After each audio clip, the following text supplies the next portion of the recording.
aujourd'hui, on va rentrer plus spécifiquement dans les pratiques de la première reconstruction.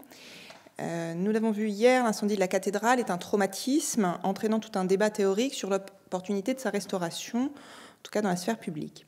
Et du coup, l'opportunité de la restauration ou de la charge symbolique de son état de ruine. Mais la reconstruction va rapidement se mettre en place et restaurer énormément tant les édifices non protégés et ce qui nous intéresse surtout ici, les monuments historiques. Dans les villes touchées par la guerre, de par le système ministériel mis en place, la politique du service des monuments historiques revêt une importance toute particulière. D'un côté, nous avons donc le ministère de la Reconstruction, comme nous l'avons vu hier et que M. Pénicaud avait précisé, gérant le budget des dommages de guerre et promouvant la reconstruction civile en encourageant des reconstructions rapides, surtout à la demande des populations, avec une demande forte sur l'amélioration des conditions d'hygiène, mais avec relativement peu de prescriptions stylistiques ou esthétiques. Et donc, on a d'autre part le service des monuments historiques, qui ne peut restaurer, comme on l'a vu, que les monuments historiques, qui sont classés à l'avance ou sur le tas et qui souhaitent, en réaction à la reconstruction civile, promouvoir qui promeut une ville sans histoire ni volonté d'harmonie esthétique.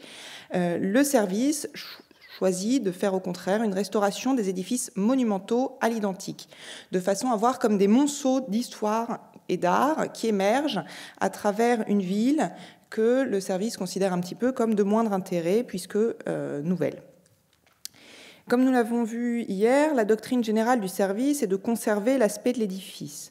Conserver même quand l'édifice n'existe plus, puisqu'on conserve l'idée, l'esthétique, la forme, et non les matériaux ou la structure réduits en poussière par les bombes.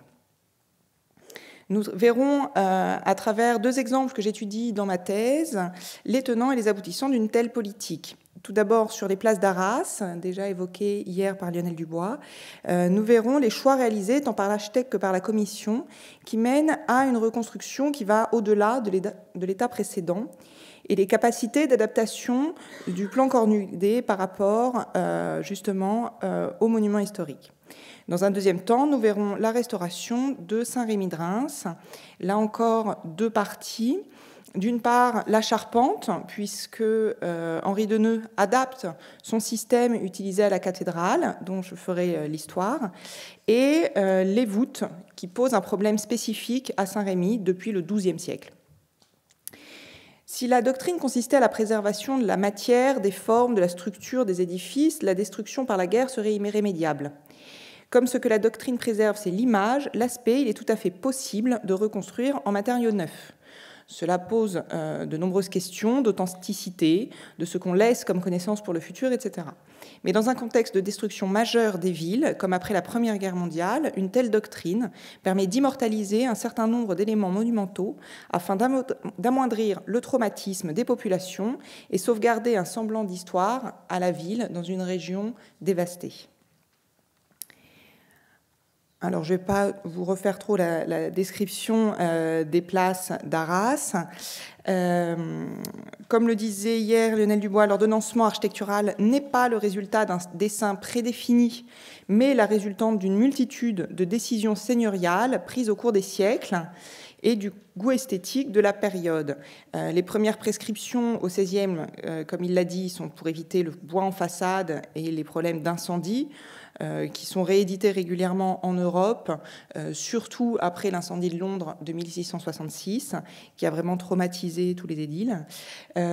Mais ces lois ne concernent que la reconstruction. Donc, si vous voulez refaire votre maison, vous êtes obligé de ne pas mettre de bois en façade.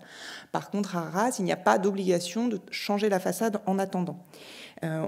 Les constructions de façade se font donc sur plusieurs siècles et c'est surtout fin XVIIe et sur tout le XVIIIe que les places flamandes vont être mises en œuvre et on sait que fin XVIIIe, les places sont dans cet état-là puisque une prescription seigneuriale explique qu'il est interdit pour toute la ville d'Arras d'avoir un pignon sur rue, puisque c'est extrêmement dangereux à cause du vent. Les pignons risquent de tomber sur la rue, sauf pour les deux places, où il est au contraire obligatoire de conserver les pignons pierre pour pierre et brique pour brique. Donc on voit qu'ils ont, dès la fin du XVIIIe à Arras, une reconnaissance de l'harmonie et de l'esthétique de ces places, qui, bien que le PLU n'existe pas encore, qu'il n'y ait pas plus, on ne puisse pas plus préciser et ni obliger sur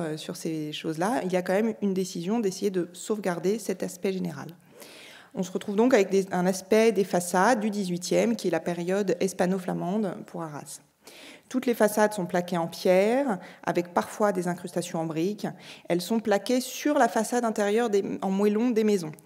On a donc vraiment deux éléments distincts, la maison et sa façade collée dessus. Les rez-de-chaussée sont composés d'un portique à arcades en grès, aux colonnes monolithes, qui sont souvent les seules choses qui vont rester. Seule la plus ancienne façade est uniquement en briques. Toutes les autres sont plutôt avec un style, comme on le voit vraiment sur ces deux places, qui est similaire partout, avec vraiment une architecturale de bandeaux, de deux niveaux, des pilastres, des pignons à volutes chantournées, un fronton cintré, deux étages au fronton dont le deuxième est un oculus, etc. Il y a vraiment une écriture architecturale toujours semblable, bien que les maisons fassent 1, 2, 3, voire 4 arcades de large.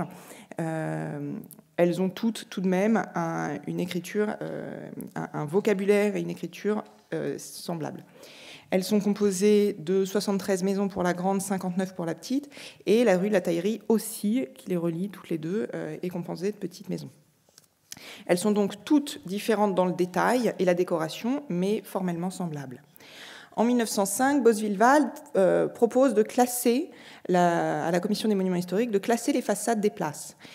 Comme nous l'avons vu hier, nous sommes donc avant la loi de 1913. Il n'y a donc aucun moyen de forcer un propriétaire privé à accepter le classement.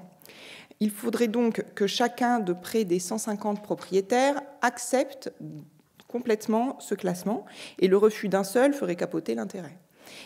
Devant les difficultés de mise en œuvre, bien que le classement ait été approuvé par la commission, les décrets ne passeront jamais, puisque ils abandonnent avant même de se mettre à essayer de demander aux propriétaires.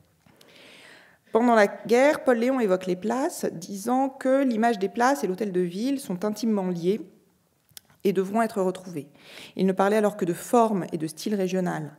Mais pour pouvoir préserver et prescrire la conservation de ces formes ou styles, il faut passer par la protection au titre des monuments historiques. Et à ce moment-là, on revient à l'idée de la conservation de l'aspect général. En décembre 18, les places sont de nouveau classées par le service des monuments historiques dans l'état que vous voyez.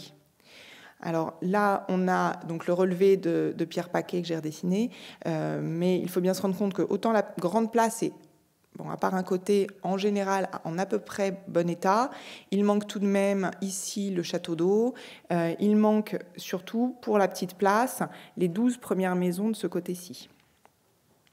On arrive donc en tout à 50% des maisons qui sont intégralement détruites et qui seront reconstruites 100% en pierre neuve, et 25% des autres maisons, elles, nécessiteront de très importants travaux, avec parfois uniquement 1 ou 2 colonnes récupérées. Il n'y aura que 3 maisons en tout et pour tout qui n'auront aucun travaux. Comme ce sont des façades plaquées sur les maisons, les propriétaires sont invités à faire reconstruire par leur architecte leur maison, généralement en béton avec le confort moderne. Et les travaux se font en parallèle avec l'architecte en chef Pierre Paquet, qui reconstruit la façade au fur et à mesure. Donc vous imaginez les contraintes de chantier. Ils ont pourtant réussi à le faire de manière extrêmement rapide, puisqu'en moins de 5 ans, plus de la moitié des maisons sont restaurées. On classe donc des façades qui n'existent plus, puisque c'est le seul moyen de reproduire l'aspect ancien. Et donc, on voit vraiment que c'est cette histoire d'aspect qui compte. Donc, le terme conserver est un peu, peut-être, aventureux. Mais voilà, c'est le seul moyen Paul Léon disait, de conserver, de faire vivre une idée, c'était de la reproduire. Pour retrouver cet aspect, elles vont être reconstruites à l'identique, évidemment. Souvent, Pierre Paquet mentionne d'après-photos dans les dossiers d'archives, et toujours en pierre neuve, évidemment. Il y a donc très peu de récupération de pierres. Après, on se doute bien qu'elles sont dans un état assez lamentable. Et de toute façon, c'était du plaquage. Donc, de toute façon, en chutant, elles ont dû être extrêmement démantelées.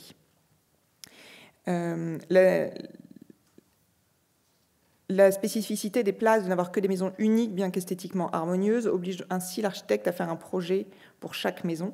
Il a donc il a redessiné donc comme ceci quasiment 150 maisons, chacune avec ses spécificités, les demandes du propriétaire, les morceaux qu'on a pu retrouver. Donc, par exemple, sur cette façade-là, on voit que seuls les éléments blancs sont récupérés, c'est-à-dire les colonnes monolithes, une partie donc de l'arcade et 3 plaques de décoration.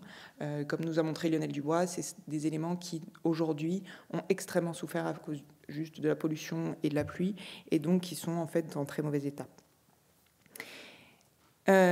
J'étais très intéressée de voir le projet hier matin de M. Pénicaud, l'église à Aix-Noyelles, parce que l'église reconstruite n'était pas patinée.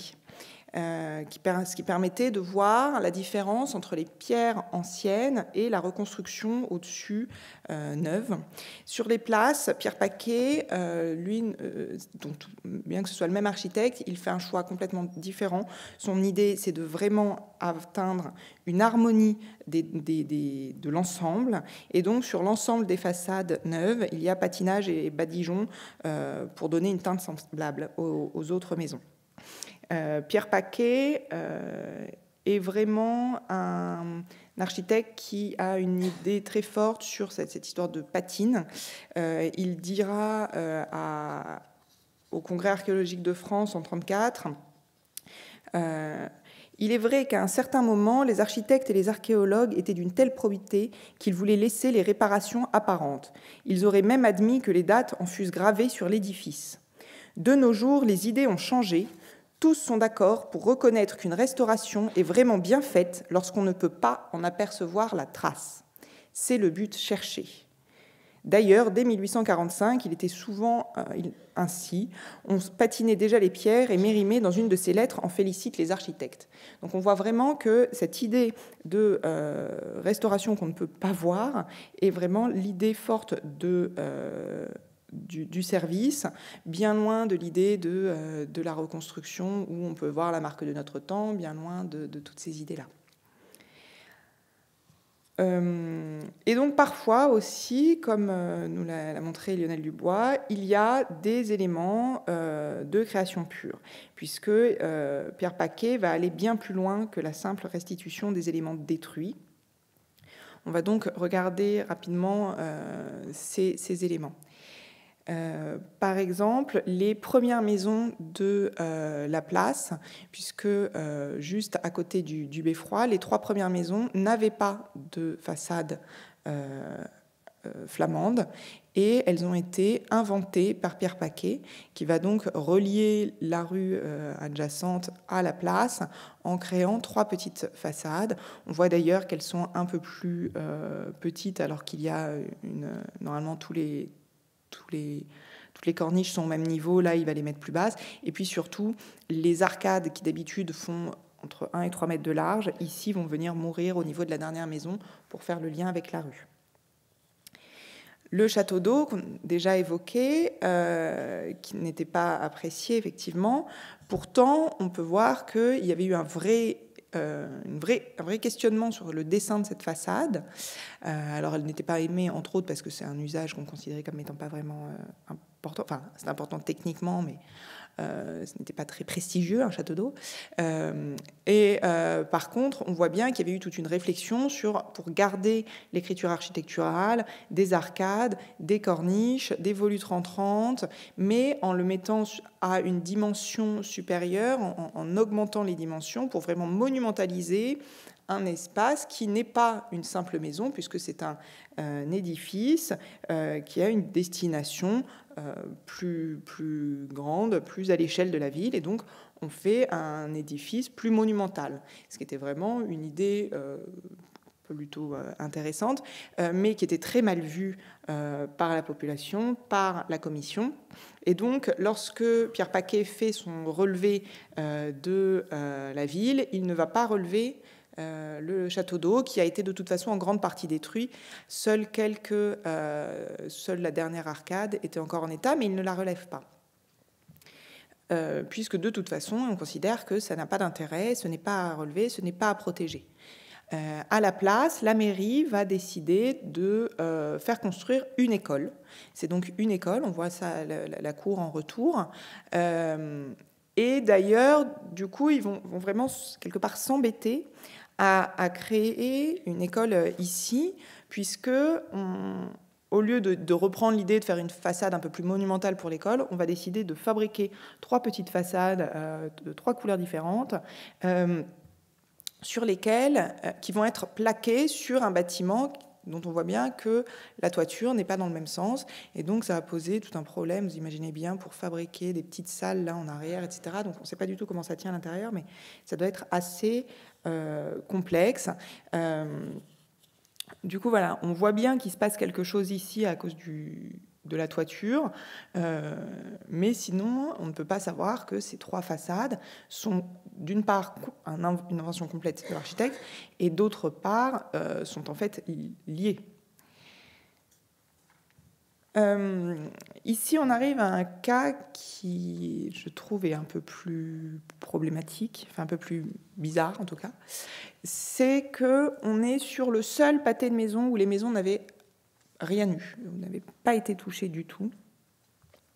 Il y avait eu à peine quelques petits désagréments à certains endroits, mais vraiment rien. Sauf que le propriétaire de ces 2 maisons, là vous voyez, j'ai plaqué le redessin pour qu'on comprenne, le propriétaire de ces 2 petites maisons va dire que lui, il refuse le classement parce que tous ses voisins peuvent reconstruire vous imaginez bien, hein, les pignons là derrière, du coup, ça fait que toute la toiture du 3e, voire 4e étage est contrainte par la forme du pignon. Et donc, il va se plaindre que tous ses voisins peuvent construire des pignons plus grands, avec des endroits du coup beaucoup plus accessibles, à permettre un usage beaucoup plus grand, et que lui, avoir un petit pignon et un très grand pignon, ça l'enquiquine. Et donc, il refuse le classement si on ne lui reconstruit pas 2 pignons de même taille.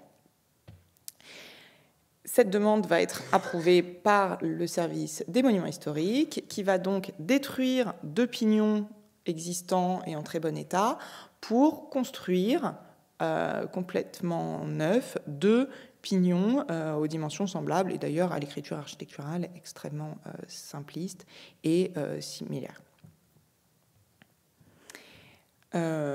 Pour ce qui est du beffroi, comme on l'a vu, il faut bien se dire aussi qu'on passe d'un système où en rez-de-chaussée, les murs faisaient près de 3 mètres d'épaisseur par endroit, et ils n'en font plus que 60, puisque c'est du béton. Donc de toute façon, avec le passage au béton, on a non seulement un gain technique et de facilité de reconstruction, etc., énorme, mais on a aussi des transformations complètes des espaces intérieurs. Et comme de toute façon l'a montré Lionel Dubois, l'hôtel de ville à l'arrière est intégralement réinventé dans des formes différentes. Donc de toute façon, il y a un changement de dimension. Mais donc voilà, tous les espaces, de toute façon, ne sont plus du tout semblables. Le plan Cornudet va amener des transformations. On a vu de ce côté-ci qu'on fabrique 3 maisons là qui n'avaient pas de façade semblable, mais on va aussi avoir des transformations plus spécifiques du style de cette rue dont on va agrandir l'angle pour toujours le rayon de giration des voitures. Et donc ces maisons-là vont devoir être rebâties avec un angle un peu différent. De toute façon, les 12 premières maisons de ce côté ont disparu. Donc, comme de toute façon, toutes ces maisons-là sont à reconstruire intégralement, il va être choisi de faire un angle vraiment important et donc de faire une maison, enfin 3 façades, là encore, pour une seule et même maison. Et donc avec les toitures qu'on imagine extrêmement complètes dans une parcelle triangulaire. Oui, oui. Non, non, vous inquiétez pas, c'est noté.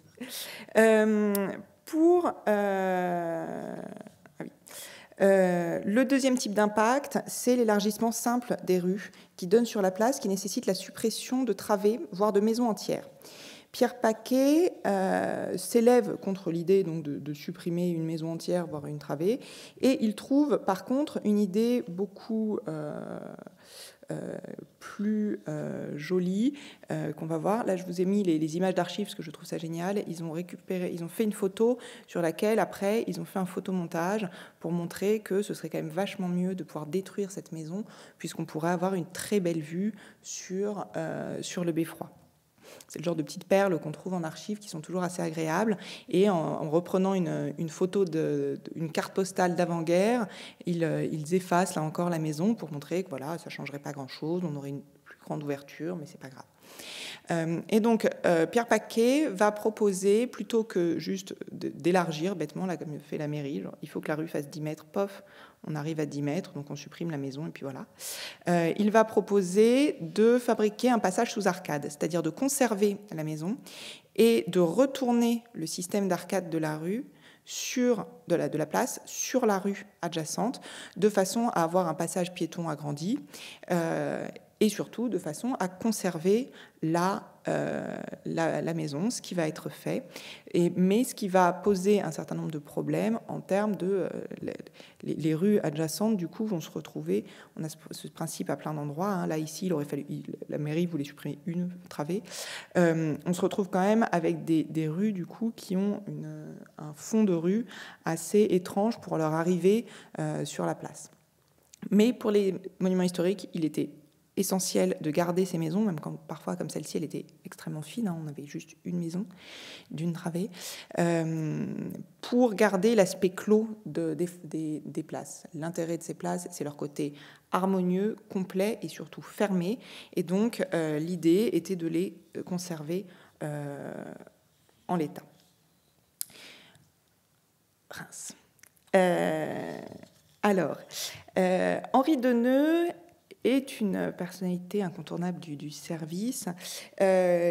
Comme Pierre Paquet, il a passé le concours d'architecte en chef des monuments historiques en 1905. Et lui, rémois d'origine, qui a travaillé pendant ses études, il travaillait un peu à l'agence de la cathédrale de Reims. Il a fait son mémoire sur la charpente de la cathédrale de Reims. Tout au long de sa carrière, son intérêt principal se porte sur les charpentes, dont il réalise des maquettes et des photographies dès 1900. Il crée toute une collection de maquettes de différents types et d'époques en France, qui est achetée par le service des monuments historiques pour le musée des monuments français, donc pour ici même, en 1916, et qui serviront au cours de l'école du Trocadéro, puisqu'il va faire des cours de charpente dès qu'ils reprendront en 1920. Pendant la guerre, le service lui demande de continuer son étude des charpentes en vue de la future reconstruction de la cathédrale, qui lui est confiée pour ses grandes connaissances spécifiques de la charpente et surtout de la cathédrale. Il reçoit pour ça de nombreuses autorisations de déplacement par le ministère de la Guerre. Suite aux destructions des charpentes des églises Saint-Jacques et Saint-Rémy, à Reims là aussi, détruites aussi par des bombardements allemands pendant la guerre, il se concentre uniquement sur ces 3 monuments de la fin de la guerre jusqu'à sa retraite en 1938. Il va donc être spécialisé uniquement dans ces 3 édifices. Il va aider un peu lors des problèmes de démolition pour courir après les éléments sculptés avant qu'ils soient mis au gravois, mais sinon il va surtout se concentrer sur ces 3 édifices et pas du tout sur la reconstruction de la ville. Il considère que c'est un trop gros travail, contrairement par exemple à Pierre Paquet qui va restaurer l'intégralité du Nord. Donc on voit qu'il devait avoir pas du tout les mêmes dimensions d'agence. C'est un digne élève d'Anatole de Baudot, tout à fait acquis aux idées du rationalisme, qu'il met en œuvre dans sa pratique privée et que l'on verra dans ses solutions techniques pour les églises de Reims. Comme on l'a vu, le débat sur la pertinence ou non de la reconstruction de la cathédrale commence dès sa destruction au tout début de la guerre. Les deux autres églises, elles, sont détruites beaucoup plus tard, puisqu'elles sont détruites sur les derniers mois de la guerre, en 1918. Et dans leur cas, il n'y aura donc pas vraiment de débat, puisqu'on ne fera qu'appliquer les choix déjà effectués pour la cathédrale. Saint-Jacques a des dimensions de couverture semblables à la cathédrale, c'est-à-dire même pente et même largeur. Elle va donc permettre de faire un test à l'échelle 1 avant de couvrir la cathédrale. Par contre, Saint-Rémy est restaurée en dernier, puisqu'elle est moins attendue, elle cristallise moins l'attention générale, elle est beaucoup moins symbolique, et elle pose en plus des problèmes spécifiques structurellement sur lesquels nous reviendrons. Et en plus, de toute façon, elle est plus large et avec une pente différente des deux autres. Il faudra donc une adaptation particulière du système. Dès le mois qui suit l'incendie de la cathédrale, Henri de Deneux est nommé pour la Marne. On voit bien donc qu'il était probable pour le service des monuments historiques qu'il faudrait de toute façon recouvrir l'édifice. Henri de Deneux cède ses maquettes, donc, comme je l'ai dit, en 1916, mais il se sépare alors de toutes celles de la cathédrale, mais il conserve celle à la Philibert Delorme. Ce qui est un signe, selon Pierre-Antoine Gattier, que dès 1916, il prévoit une reconstruction en petits éléments. En tout cas, c'est le parti qu'il présente en 1920 à la commission. Il présente les deux parties. Il présente la possibilité du béton ou celle du bois, mais les devis sont sans appel.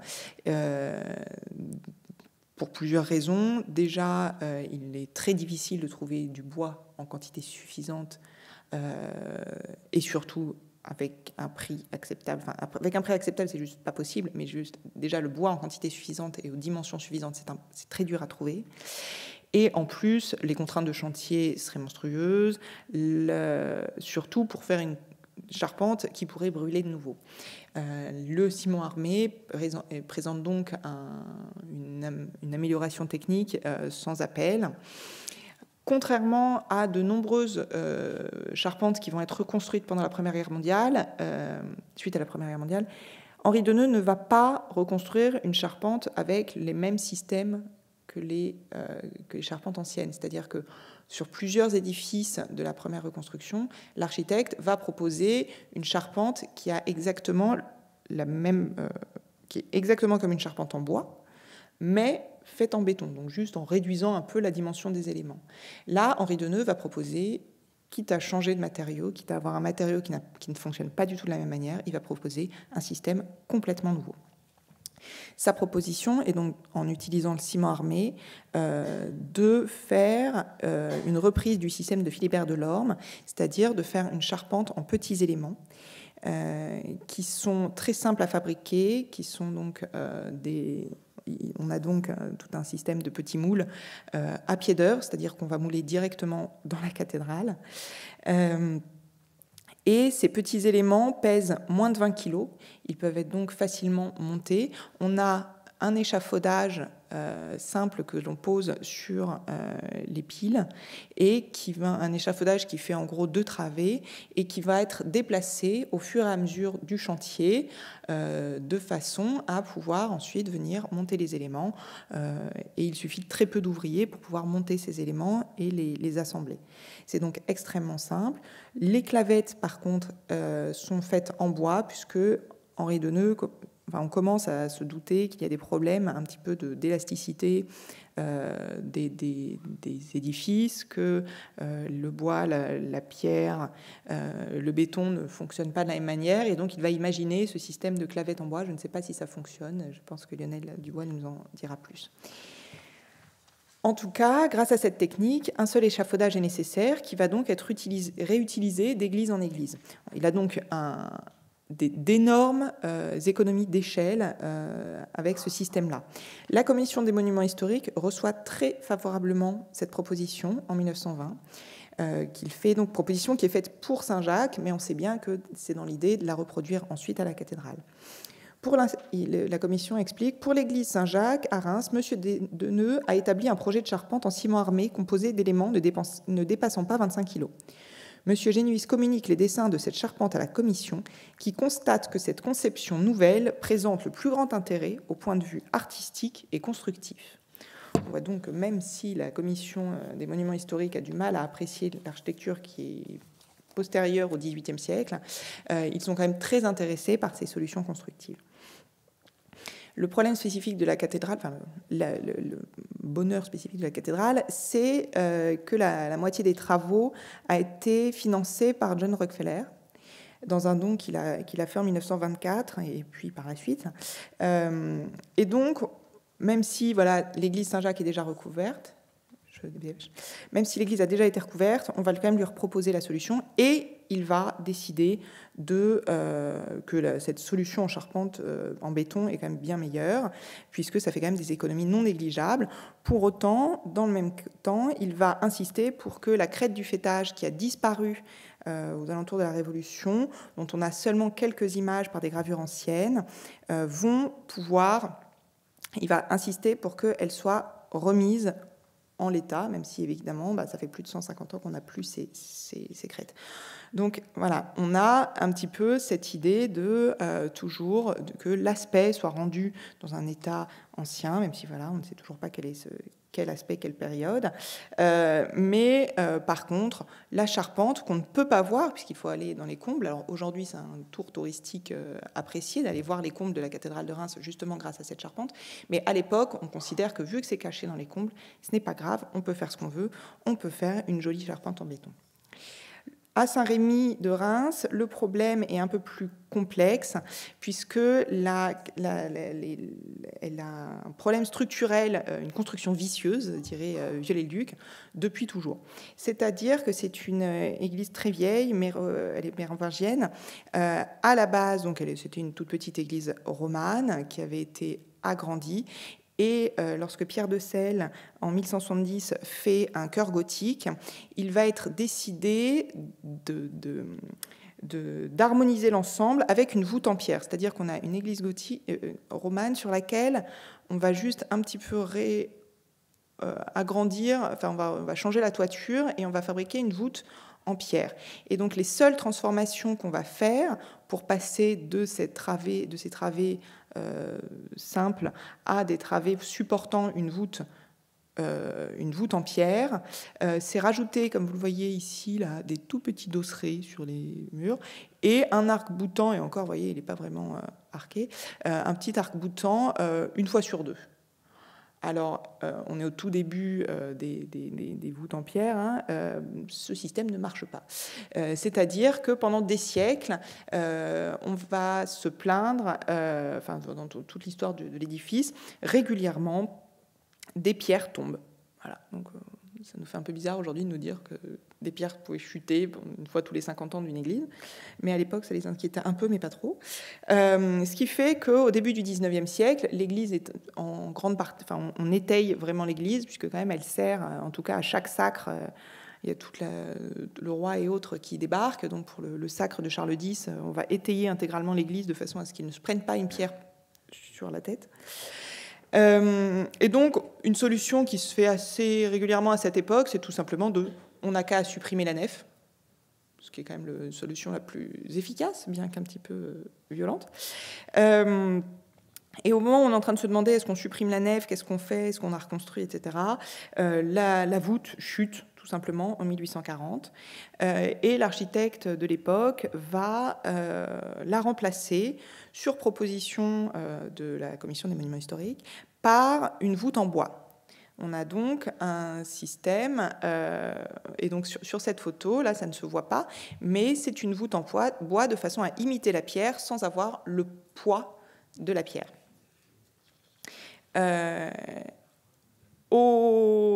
En 1906, il est intéressant de voir que le bas-côté est couvert en béton. Et donc, lors de Lors de l'incendie de l'église en 1818, puisque la ville est bombardée de manière assez large et que l'église et la charpente de l'église brûlent, évidemment, les voûtes en bois qui sont juste en dessous de la charpente brûlent aussi, ce qui fait que voilà, toute l'église va être découverte, sauf la partie qui était couverte par une toiture terrasse, qui va permettre de clore cette zone. Suite à la première action qui va être faite à l'église, c'est qu'en 1919, on va fermer cette partie, on va fermer là par un grand mur en briques, de façon à avoir une église. Donc en fait, ici, ce sera un lieu de culte pendant plus de 15 ans, pendant plus de 12 ans, jusqu'à ce que la nef centrale soit rendue au culte en 1931. Et le chœur, qui a lui aussi, il faudra lui aussi le reconstruire, lui ne sera recouvert qu'en 1955, puisque après 1931, les dommages de guerre, les remboursements étaient beaucoup plus faibles, et donc les travaux vont s'arrêter. Et après, il y aura la Seconde Guerre mondiale, donc l'église ne sera finalement réouverte entièrement qu'en 1955. On a donc une église qui n'avait plus aucune toiture et qui ne va pas être étayée, comme ça c'est beaucoup fait, surtout dans les édifices un peu considérés comme moins importants. Sauf que ce qu'on avait oublié, c'est que les arcs-boutants étaient extrêmement mal positionnés, parce que non seulement ils n'étaient pas assez nombreux, mais en plus ils étaient trop hauts, trop bas. Et du coup, la poussée des arcs-boutants va faire que l'intégralité d'un mur va s'effondrer. Ce qui fait qu'on se retrouve vraiment avec une église dans un état catastrophique.